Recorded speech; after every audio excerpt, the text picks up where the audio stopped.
বেহাল রাস্তা সহ ভাঙা কালভার্টের জেরে সমস্যায় হিড়বাঁধের বেশ কয়েকটি গ্রামের বাসিন্দারা। বাঁকুড়া জেলা হিড়বাঁধ পঞ্চায়েত সমিতি প্রশাসনের বিভিন্ন জায়গায় জানিয়েও সমস্যার সমাধান না হওয়ায় ক্ষোভে ফুঁসছেন এলাকার বাসিন্দারা। বাসিন্দাদের দাবি দ্রুত রাস্তা সহ কালভার্ট সংস্কারের। স্থানীয় সূত্রে জানা গিয়েছে, বহরামুড়ি পঞ্চায়েতের ভুবনডিহি থেকে দিয়াসডিহি পর্যন্ত প্রায় 2 কিলোমিটার রাস্তা কয়েক বছর আগে তৈরি হয় জেলা প্রশাসনের উদ্যোগে। বর্তমানে ওই রাস্তার বিভিন্ন জায়গা বেহাল হয়ে পড়েছে। এই রাস্তার মধ্যবর্তী এলাকায় একটি জোর খালের উপর নির্মিত কালভার্টের অবস্থাও বেহাল। এই রাস্তা দিয়ে কাছের বাজার সহ বাস স্টপ, হাতিরামপুর যাতায়াত দিয়াসডিহি, মাইতিবাঁধ, সরগড়া, মহলবনা সহ পাশাপাশি বহু গ্রামের বাসিন্দাদের। এলাকার পড়ুয়ারাও এই রাস্তার উপর নির্ভর করে বহরামুড়ি হাই স্কুলে যায়। আদিবাসী অধ্যুষিত ওই এলাকার বাসিন্দাদের একমাত্র যোগাযোগের ভরসা এই রাস্তা।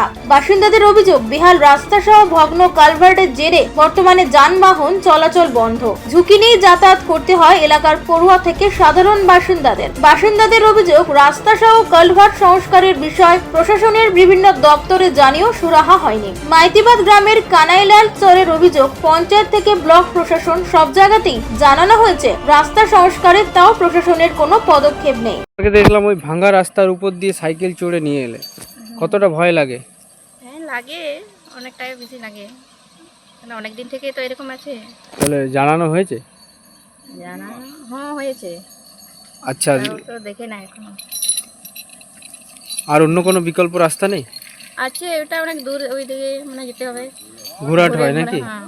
তাহলে স্কুল যেতে দেরি হয়ে যাবে। হ্যাঁ, কোন স্কুলে পড়ো তুমি? এই বুড়ামুড়ি স্কুলে। আমাদের সমস্যা এটা অনেকদিন থেকে রাস্তা ভাঙা আছে, পড়ে আছে। এটা যাতায়াতের প্রচুরই অসুবিধা হচ্ছে আমাদের। সাইকেল টোটো কোনো নিয়ে যাওয়া যাচ্ছে না, কোনো নিয়ে যাওয়া যাচ্ছে না। এই তো 10ই জুলাই রাত 2টোর সময় আমার এই পিসির ছেলে এখানে অ্যাক্সিডেন্টের মতন হয়ে গেছে।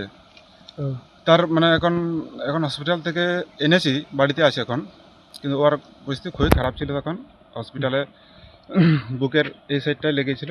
এখানে পড়ে? হ্যাঁ, তিনজন ছিল একটা মোটরসাইকেলে।